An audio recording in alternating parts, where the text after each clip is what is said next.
त्यांच्या सुरुवातीलाच बातमी आहे दिल्लीतनं। संसदेमध्ये धक्काबुक्की झाल्यानंतर काँग्रेस आणि भाजपच्या खासदारांनी एकमेकांविरोधात संसद मार्ग पोलीस ठाण्यात तक्रारी दाखल केल्यात। रात्री दिल्ली पोलिसांनी राहुल गांधी यांच्यावर गुन्हा दाखल केला। धमकी देणं, जाणीवपूर्वक दुखापत पोहोचवणं यासह इतर कलमं लावण्यात आली आहेत। संसदेत आणि संसदेबाहेर गदारोळ घालणाऱ्या खासदारांविरोधात लोकसभा अध्यक्ष कारवाईचा आता बडगाच उचलण्याची शक्यता आहे। अध्यक्षांच्या खुर्चीजवळ गेलेल्या आणि संसदेच्या मकरद्वार इथे गेलेल्या आणि धक्काबुक्की करणाऱ्या खासदारांवरती निलंबनाची कारवाई होऊ शकते। अधिक माहिती घेणार आहोत रामराजे शिंदे, आमचे प्रतिनिधी आपल्या सोबत आहेत। रामराजे, काय अधिक माहिती? गुन्हा तर दाखल झालेला आहे राहुल गांधी यांच्यावरती आणि त्याचबरोबरीने आपण पाहतोय की आता आणखीन कडक कायदे केले जाणार आहेत।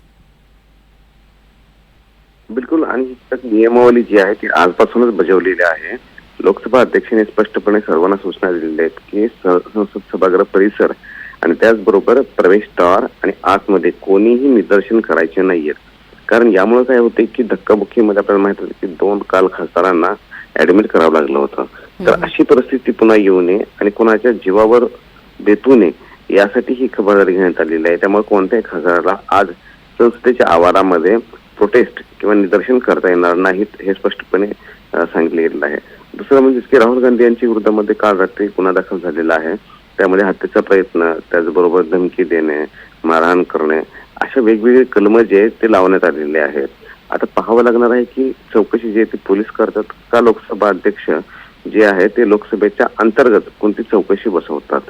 अगदी, मात्र आपण बघितलं होतं की सभागृहाच्या आत सुद्धा भरपूर गदारोळ झालेला होता आणि त्यानंतर सुद्धा रणकंदन पेटलं होतं, कारण बाहेरचाच अर्थात पडसाद जे आहेत ते नंतर आत उमटलेले आपल्याला पाहायला मिळाले। या सगळ्या पार्श्वभूमीवर यापूर्वीही काही सूचना केलेल्या होत्या का ज्याचं खासदारांनी अवलंबन केलेलं नाही? बिलकुल, खरं तर जेव्हा संसदेत सभागृह असतं तेव्हा संसदेच्या अध्यक्षांच्या वेलमध्ये जाणं म्हणजेच की पुढच्या जो भाग असतो तिथे जाणं आणि त्याचबरोबर अध्यक्षांच्या खुर्चीवर जाणं हे चुकीचं आहे। परंतु तरी सुद्धा अनेक जण गेले होते। त्यामध्ये महाराष्ट्रातल्या 2 महिला गेल्या होत्या, वर्षा गायकवाड आणि प्रतिभा धानोरकर। तर या अध्यक्षांच्या खुर्चीवर जाऊन घोषणाबाजी त्यांनी केली होती आणि त्याचबरोबर इतर काही खासदार सुद्धा होते।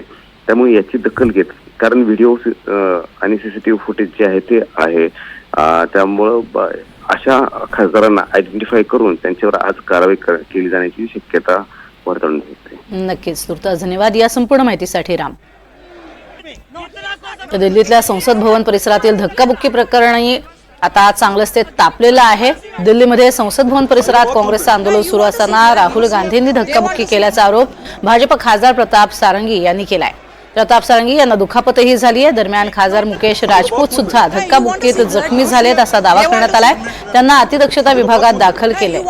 तर केंद्रीय गृहमंत्री अमित शहा, किरण रिजिजू आणि ओम बिर्ला यांच्यात धक्काबुक्की प्रकरणी बैठक झाली आणि धक्काबुक्की प्रकरणी राहुल गांधींविरोधात गुन्हाही दाखल झालाय।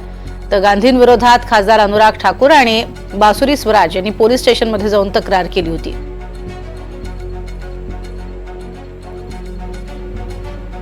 कोणकोणत्या कलमांविरोधात राहुल गांधी यांच्यावरती गुन्हा दाखल झालाय आपण पाहतोय। कलम 109 हत्येचा प्रयत्न करणं,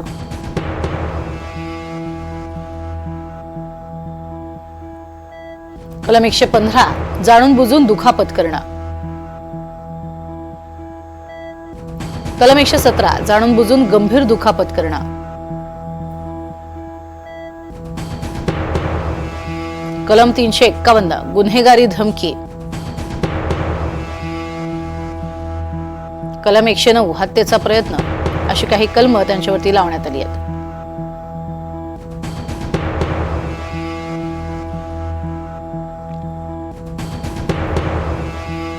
कलम 3-5 सामूहिकपणे गुन्हा करणं हे देखील कलम त्यांच्या विरोधात लावण्यात आलेलं आहे।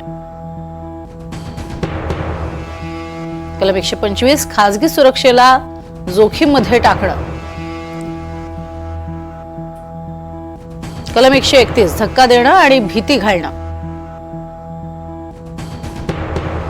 कलम 351 गुन्हेगारी धमकी देणं, कलम 3-5 सामूहिकपणे गुन्हा करणं अशी काही कलमं लावण्यात आली आहेत।